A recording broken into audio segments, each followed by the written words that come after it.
તો આગળ વાત કરીએ, આજે અખાત્રીજ છે ત્યારે આજના દિવસે હર્ષોલ્લાસ સાથે ભગવાન પરશુરામ જયંતિની પણ ઉજવણી થઈ રહી છે। સાથોસાથ શહેરમાં ઠેર ઠેર શોભાયાત્રાઓ પણ નીકળશે। પાલડી ભટ્ટા રામજી મંદિરથી શોભાયાત્રા નીકળશે। લો ગાર્ડન સમર્થેશ્વર મહાદેવ ખાતે યાત્રાનું સમાપન યોજાશે। સમસ્ત બ્રહ્મ સમાજ દ્વારા આ શોભાયાત્રાનું આયોજન કરવામાં આવ્યું છે। કર્ણમુક્તેશ્વર મહાદેવ ખાતેથી પરશુરામ જયંતિ નિમિત્તે ભગવાન પરશુરામની યાત્રા નીકળી હતી।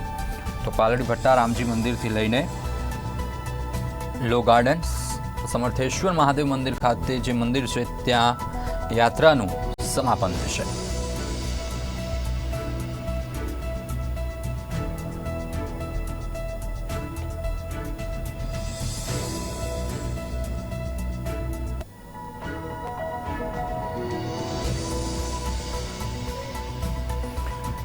તો આજે અખાત્રીજની એક બાજુ હર્ષોલ્લાસ સાથે ઉજવણી થઈ રહી છે, તો બીજી બાજુ હર્ષોલ્લાસ સાથે ભગવાન શ્રીરામ પરશુરામની જયંતિની પણ ઉજવણી થઈ રહી છે।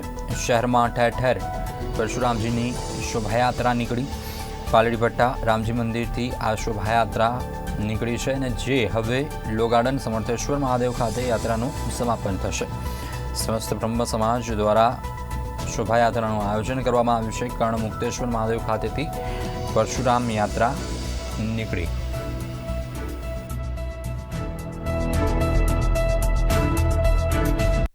ભગવાન વિષ્ણુના છઠ્ઠા અવતાર શ્રી પરશુરામજીની આજે પ્રાગટ્ય દિન છે। આપણે સૌ સનાતન હિન્દુ સંસ્કૃતિની અંદર જાણીએ છીએ કે પરમાત્માનો અવતાર એ સમષ્ટિના કલ્યાણ માટે છે। આમ 24 અવતાર છે, મુખ્ય 10 અવતારમાં આ છઠ્ઠો અવતાર છે। ભગવાન પરશુરામ જન્મે બ્રાહ્મણ હતા, કર્મે ક્ષત્રિય હતા। ઇદમ શાસ્ત્રમ ઇદમ શસ્ત્રમ, એક હાથમાં શાસ્ત્ર અને એક હાથમાં શસ્ત્ર। અસુરને શસ્ત્રથી સુધારી શકાય, અજ્ઞાનને શાસ્ત્રથી સુધારી શકાય। અને ભગવાન પરશુરામે સનાતન ધર્મની સ્થાપના માટે યુગો પહેલાં આ જગતની અંદર અવતરણ ધારણ કરેલો। આજે પણ પરશુરામ ભગવાન ચિરંજીવી છે। અમારે કર્ણાવતી શહેરની અંદર છેલ્લા 36 વર્ષથી સમસ્ત બ્રહ્મ સમાજ દ્વારા આ યાત્રાનું આયોજન કરવામાં આવે છે। આજે આનંદની એ વાત એ છે કે સમગ્ર ભારત અને વિશ્વની અંદર ભગવાન પરશુરામજીની યાત્રાઓ પ્રારંભ થઈ છે। આજના દિવસે બ્રહ્મ સમાજ એક થયો છે, સંગઠિત બન્યો છે અને શાસ્ત્રમાં કહ્યું છે કે સંઘે શક્તિ કલો યુગે, કલયુગમાં સંગઠન એ મોટી તાકાત છે। અને બ્રાહ્મણ જ્યારે એક થાય છે ત્યારે હું માનું છું કે સમગ્ર હિન્દુ સમાજ એક મારી દ્રષ્ટિએ થાય છે, કારણ કે બ્રાહ્મણ પથદર્શક છે, બ્રાહ્મણ માર્ગદર્શક છે અને એ માર્ગ ચીંધવાનું કાર્ય ભગવાન પરશુરામના આશીર્વાદથી આજે અમે લોકો કરી રહ્યા છીએ। આજના દિવસની હું સૌ હિન્દુ ભાઈઓને હાર્દિક શુભકામના પાઠવું છું। સમસ્ત ગુજરાત બ્રહ્મ સમાજ અમદાવાદ શહેર પશ્ચિમ દ્વારા આજે ભવ્યાતિ ભવ્ય પરશુરામ યાત્રાનું આયોજન કરવામાં આવ્યું અને આ યાત્રાની અંદર સમગ્ર યાત્રાના રૂટની અંદર હજારો બ્રહ્મબંધુ અને સનાતન ધર્મીઓએ ભાગ લીધો છે। જ્યાં જ્યાં આ યાત્રા જઈ રહી છે ત્યાં સર્વ ધર્મ અને ખાસ કરીને હિન્દુ ધર્મના જેટલા પણ રાજપૂત સમાજ છે કે જૈન સમાજ છે કે અન્ય વૈષ્ણવ સમાજ છે તે લોકોએ આ યાત્રાના સ્વાગત માટે તડામાર રીતે તૈયારીઓ કરી હતી। તેઓ સર્વે આજે આ યાત્રાને સંપૂર્ણ રીતે સહકાર આપ્યો હતો।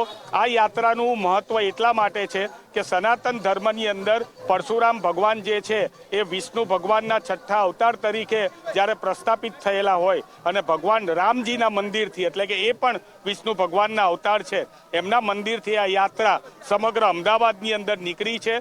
પરશુરામ ભગવાન એટલે તાપ, પરશુરામ ભગવાન એટલે તાપ, એટલે આજે તડકાની અંદર ધોમ ધકતા તડકાની અંદર પણ હજારો બ્રહ્મબંધુ અને સનાતન ધર્મીઓએ આજે પરશુરામ યાત્રામાં ભાગ લઈને સનાતન ધર્મને વધુ મજબૂત કરવા માટેનું એક કાર્ય જે આરંભ્યું છે અને આ પરંપરા મુજબની યાત્રા સમસ્ત ગુજરાત બ્રહ્મ સમાજ અમદાવાદ શહેર પશ્ચિમ દ્વારા દર વર્ષની જેમ આ વર્ષે પણ ધામધૂમથી કાઢવામાં આવી છે।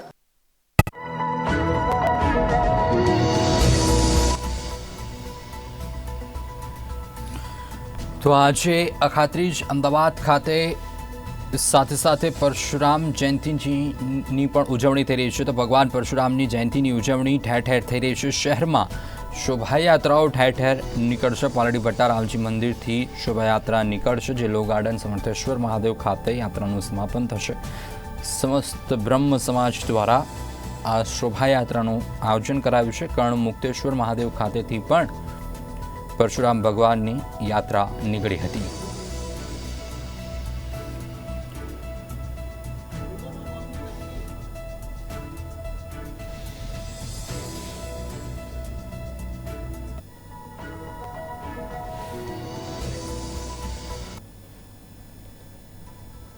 આગળ વાત કરીએ મહત્વના સમાચાર ઉપર, તો અમદાવાદમાં સ્કૂલમાં બોમ્બની ધમકી કેસમાં મોટો ખુલાસો સામે આવ્યો છે. ક્રાઇમ બ્રાન્ચની તપાસમાં મોટો